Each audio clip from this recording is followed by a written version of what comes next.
Alright, so I'm gonna go ahead and review my new SaberTrio Skylar with the FX setup. That comes with sound and RGB. We'll take a closer look at that later. First, we're gonna go ahead and take a good look at the hilt. So we have the shroud emitter here, slanted. It's very nice. This comes with a total of 6 windows within these grooves here, which are very well machined, no sharp edges or anything. Then we have the retention screw, which comes standard as this little knob, which you can use your fingers to twist on and off, which is really fantastic. Really like that.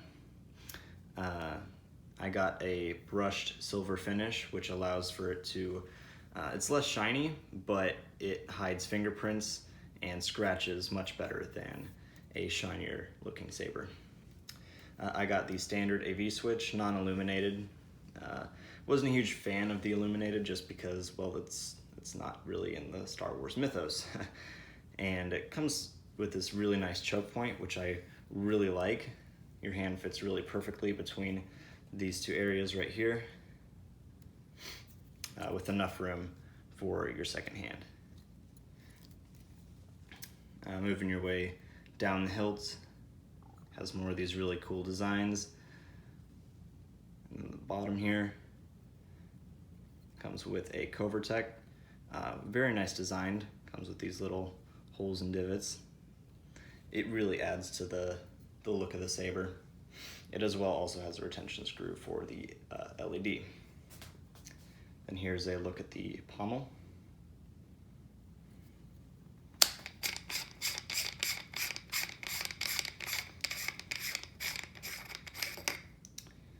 Very nice looking pommel. It is open, so you want to make sure that you keep it clean.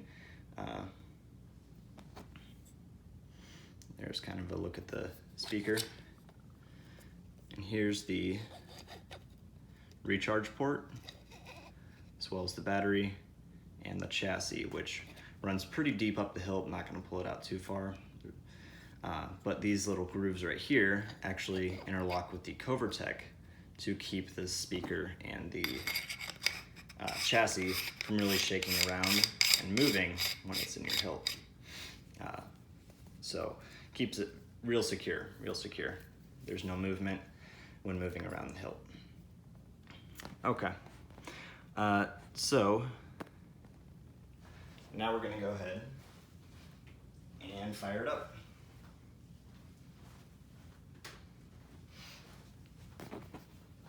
So this comes with the Pico Crumble version 2.5, and that comes with 2 sound fonts. You can choose between one of 2 sound fonts, whether dark side or the light side sound font. I opted for the dark side sound font just because I thought it was more aggressive and I understood it to be a louder sound font.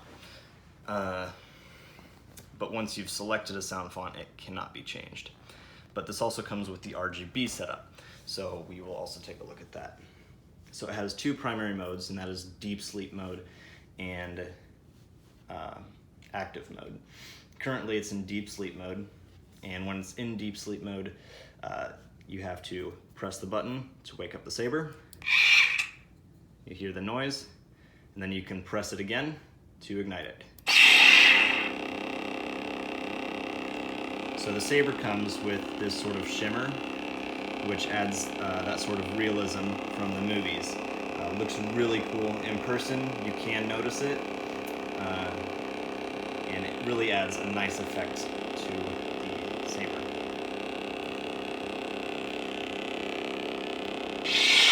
Before I show you more about the clashing and the swinging, I'll go ahead and show you how the RGB works, as well as some of the other features. So the first thing I'll show you is the mute function, which you can hold it for about 3 seconds. Release, and the saber will function normally. It'll still have flash on clash and the flickering, but it is completely muted. Turn it off, hold it again, and we have sound. For powering off, with some of my other sabers, it takes a few seconds to hold it, but with this one, it luckily takes under 1 second, so it doesn't just press off. You have to slightly hold it, but it's hardly noticeable, and it just helps make sure that it turns off when you want it to turn off. Next thing we're gonna look at here is how to put it into deep sleep mode. There's a few ways, but the way that I prefer is to simply hold down the button. That was mute. And now we're in deep sleep mode. From here, we can go to the color selection. Hold it down.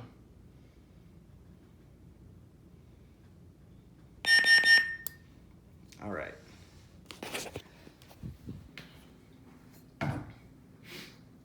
So we have red, which is what we're at right now. This is kind of a pink, a little brighter pink. And this is what they call purple. Personally, I don't see it too much as a purple in person. It looks kind of purple on screen, but frankly, I think it still looks more pinkish than anything else. Then we have kind of a guardian blue, which is very bright. The illumination goes very well to the tip of the blade. Unlike some of the other sabers that I've encountered, which the light doesn't go quite as far, this stays very evenly illuminated down the course of the blade. There's a little lighter blue, lighter, then here we have cyan, or Arctic blue. Then we have kind of this emerald blue-green color. This is more of a consular green. Here we have kind of the Ahsoka Tano, partially green, partially yellow lime color. Then here's the Sentinel yellow, and it sort of appears white on screen, but in person it looks very much like a Sentinel yellow that you would see in Star Wars. This is more of an amber color. This is more of a pure orange color. Here's the red-orange color. Some Sith use this sort of red-orange color, and it looks really nice.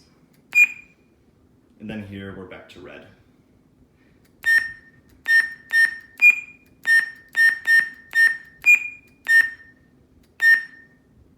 We'll settle for orange. So hold down to select, then we'll boot it up. We have the flicker. Get a better look at the windows there.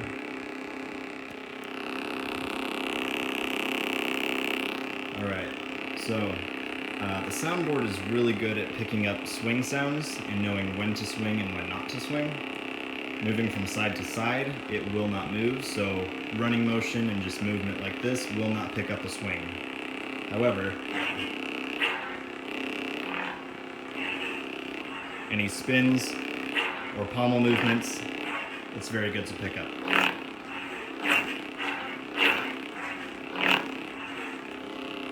And you can spin really fast and it'll be sure to pick that up. Now for clashing, unlike some sabers, this one you can't just shake and it will clash. This one you actually do have to sort of hit.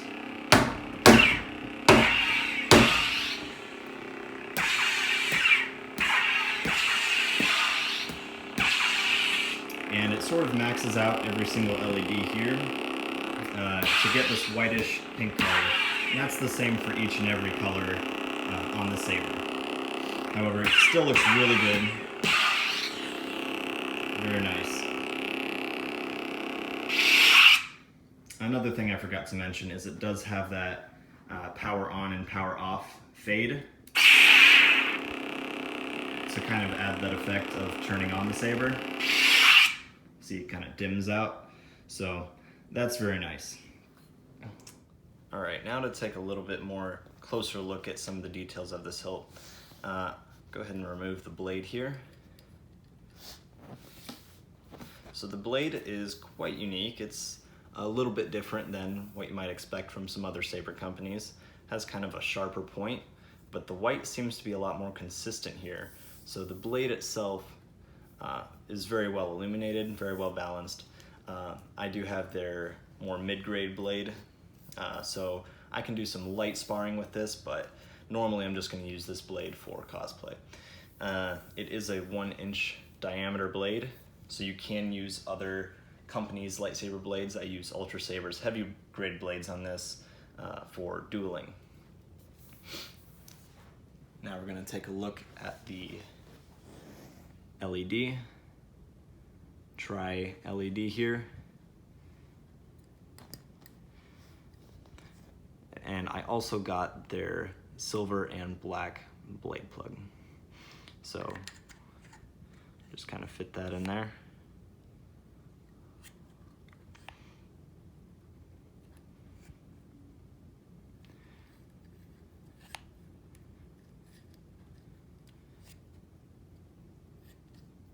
Tighten it.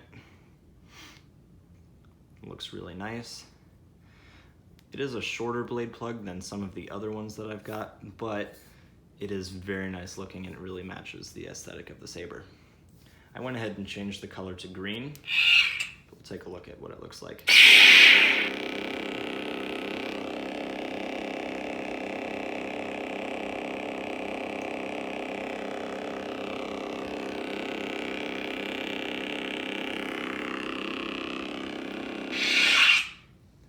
Absolutely phenomenal. So now this is perfectly capable of being held on your belt for cosplays or just for carrying it around. All right, so overall, I think that the SaberTrio Skylar with the FX is absolutely amazing. For me, the best parts of it is the soundboard and how well it functions. Obviously, you cannot change sound fonts with it. That is one downside, so if you like multiple sound fonts, then that might be an issue for you. I've got the dark side sound font. It sounds very clean, very loud. All the swing sounds are on random shuffle, so you won't get the exact same one a second time in a row, which is quite fantastic and should be expected from a premium saber. And the price I paid for this was about $285 for the hilt itself, which with all that it came with is quite a fantastic price. Now, to ship it to the States, it did cost me about $45 US. Nonetheless, I think it was quite a bargain for all that it came with. A beautifully crafted hilt, their excellent customer service, all the different little things that came with, such as the different screws. It did come with its own charger with different wall socket things, so that even if you're in a different country, it'll still work there, which hooks just directly into the chassis. Comes standard with the Covertex AV switches. All in all, just a fantastic hilt. It's about 11 inches long, 1.5 inches wide. Very comfortable to hold, no sharp edges. And overall, just a fantastic saber. I hope to buy from SaberTrio again in the future. And if you're looking to buying a saber, I definitely recommend SaberTrio to you. All right, thank you guys for watching.